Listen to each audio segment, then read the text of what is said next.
Let's take a look and see how you can convert one of your black and white infrared images into a unique work of art. I'm going to start with a file that was taken straight from my digital camera. It's a Nikon Coolpix model 995, and it's pretty much old technology by now. And I got this camera used several years ago on eBay, and then I sent it off to have it converted so it does only black and white infrared. So this is how the file looks as it comes out of the camera, and we are using Adobe Photoshop 7 here, by the way. I still prefer using 7 over the CS ones, which I use quite a bit as well, but for most of the things I'll use Photoshop 7. So this is it right from the camera. Now I do want to mention that I use a lot of shortcuts, and I also, what I'm going to be showing you that I do now is actually set as an action.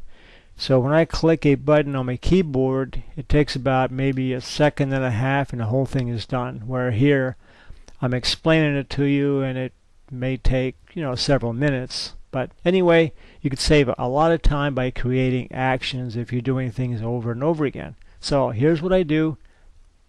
Let's go to Image, Mode, and notice that it starts with a RGB color file.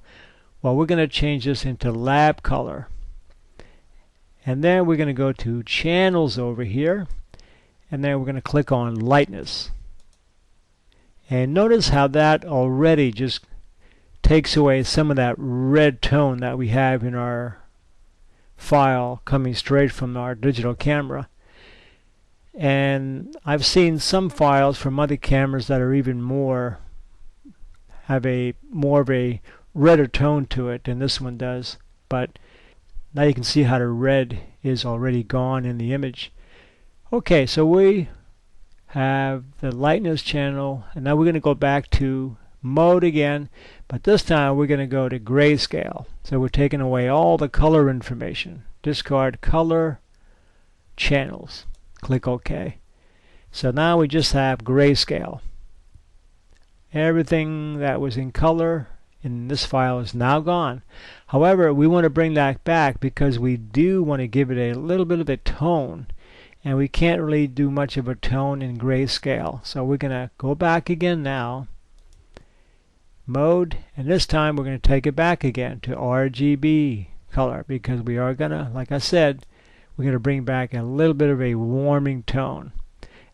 So let's do that now. So we're back again now in RGB mode, and let's go to color balance. The shortcut is Control B. Now here you're going to notice there's 3 little blocks here, and we're going to start with the shadows.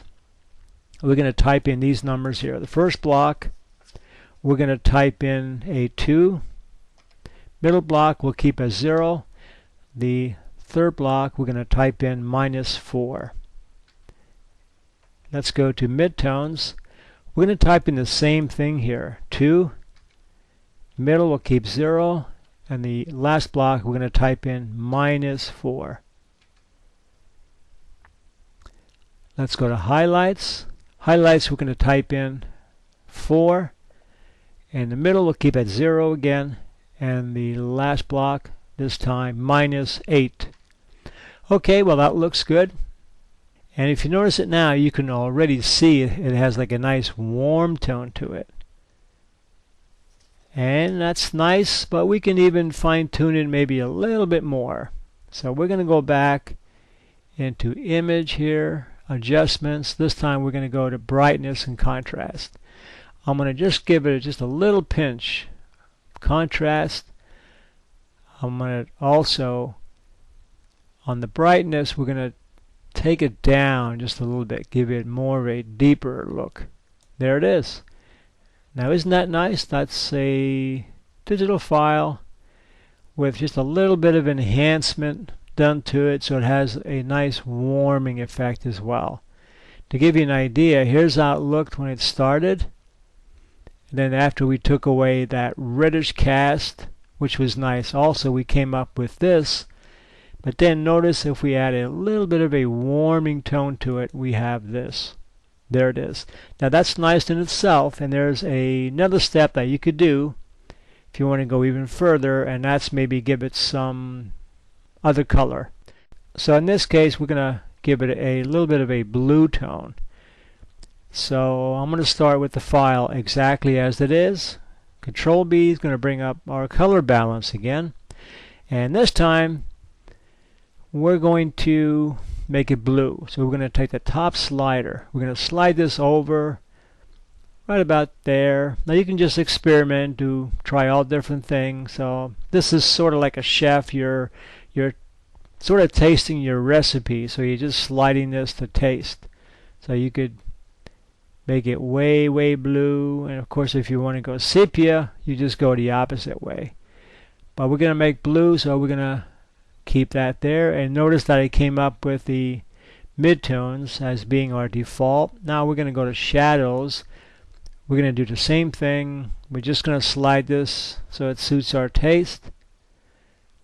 Slide the bottom lever over as well. Let's go to highlights. Top lever a little bit here.